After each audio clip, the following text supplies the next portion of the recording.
حضرت بابا بلے شاہ صاحب رحمۃ اللہ علیہ سادات کرام سے تعلق تھا، سید زادے تھے۔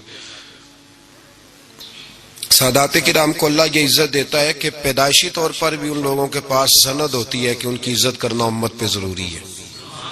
تیری نسل پاک میں ہے بچہ بچہ نور کا، تو ہے نے نور تیرا سب گھرانہ نور کا، یہ ان کو فضیلت ہوتی۔ بابا صاحب فرماتے میرے پاس فضیلت تھی، عظمت تھی، میں سید زادہ تھا اور گیلانی سید غوث اعظم کی اولاد، لیکن آپ فرماتے ہیں مجھے پتا تھا کہ اندر سے میں خالی ہوں۔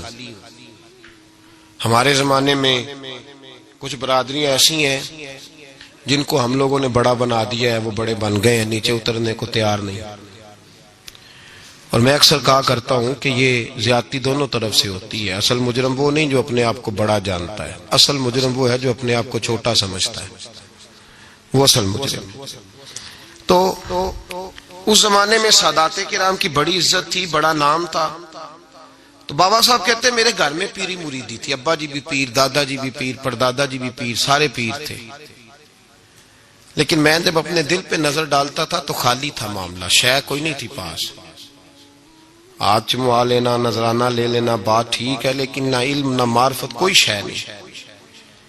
اب فرماتے ہیں میں نے جب پلٹ کے دیکھا نا، پورے علاقے پہ نظر ڈالی تو ایک درویش بابا، ایک سادہ بابا سائیں عنایت قادری، جس کی کوئی بڑا نام نہیں، کوئی بڑی برادری نہیں، اور کام اس کا کیا ہے، رمبا لے لیتا اور سارا دن کھیتوں میں محنت کرتا، لیکن جب مغرب ہوتی تو اس بابے کی مجلس سجتی، اور کہتے ہیں جب ایک دفعہ وہ اللہ کہتا تو اس کی تھاری داڑھی آنسوؤں سے بھر جاتی، اور جب عشاء کے بعد وہ حضور پہ درود پڑھنا شروع کرتا تو لگتا یہ کہ یہ سادہ نہیں پڑھ رہا، یہ مصطفیٰ کی زیارت کر کے درود پڑھ رہا۔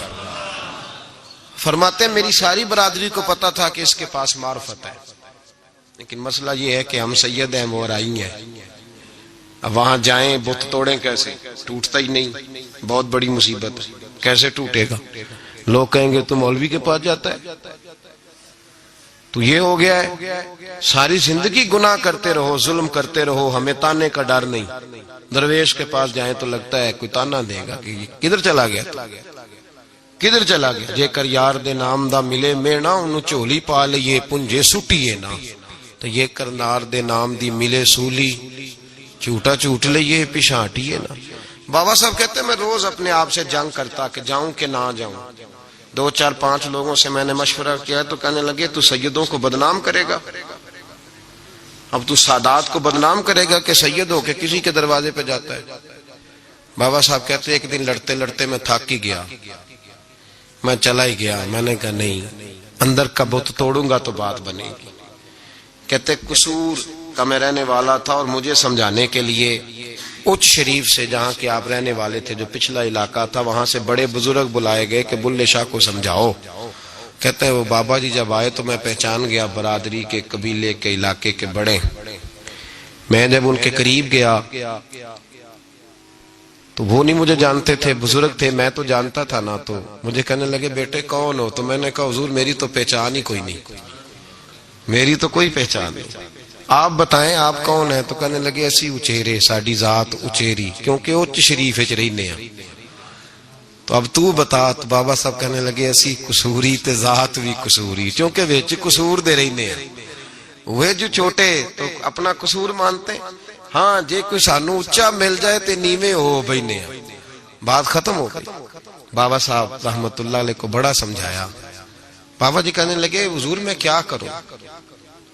میں جب اس درویش کے پاس جاتا ہوں تو مجھے رب یاد آتا ہے، جب میں اس کے پاس جاتا ہوں تو میرے من کی میل کچیل دھو ڈالتا ہے، اور میں اس کی مجلس میں بیٹھا ہوتا ہوں تو لگتا ہے کہ مدینے والا رسول بھی مجھے مسکرا کے دیکھ رہا ہے۔ میری مجبوری ہے، میرے وہ جو اندر کے باطن کے میل ہے نا، اس نے دھو ڈالے، اور کہا حضور آپ تو کہتے ہیں اس کے پاس نہ جاؤ، میرا تن تو گھر میں ہوتا ہے، میرا من اسی کے پاس رہتا ہے، میں اسی کے ساتھ رہتا ہوں، اسی کے پاس بیٹھتا ہوں، اسی کے پاس ہوتا ہوں، اور میری کشش اتنی سخت ہے کہ اب میرا گزارا نہیں، اب اسی کے ساتھ جیڑا بلے نو سید آکھے انہوں دوزخ ملنے سزائیں۔ اب اس کی تشریح بڑے بڑے لوگوں نے اپنے اپنے رنگ میں کی ہے، کچھ نے کہا بابا جی نے بد دعا دی ہے، یہ بد دعا ہے، اگر کہا تو الجھ جاؤ گے، لیکن ہیں بھی وہ سید جھوٹ بھی نہیں. کچھ کہتے ہیں بد دعا دی ہے اور کچھ کہتے ہیں انہوں نے اعلان کیا ہے کہ میں اللہ کا ولی ہوں. اگر کسی نے یہ لفظ کہا تو وہ یاد رکھے وہ جڑا بلے نو سید آکھے انہوں دوزخ ملن سزائیں، تو جڑا بلے نو رائیں آکھے وہ جنت پینگا پائیں.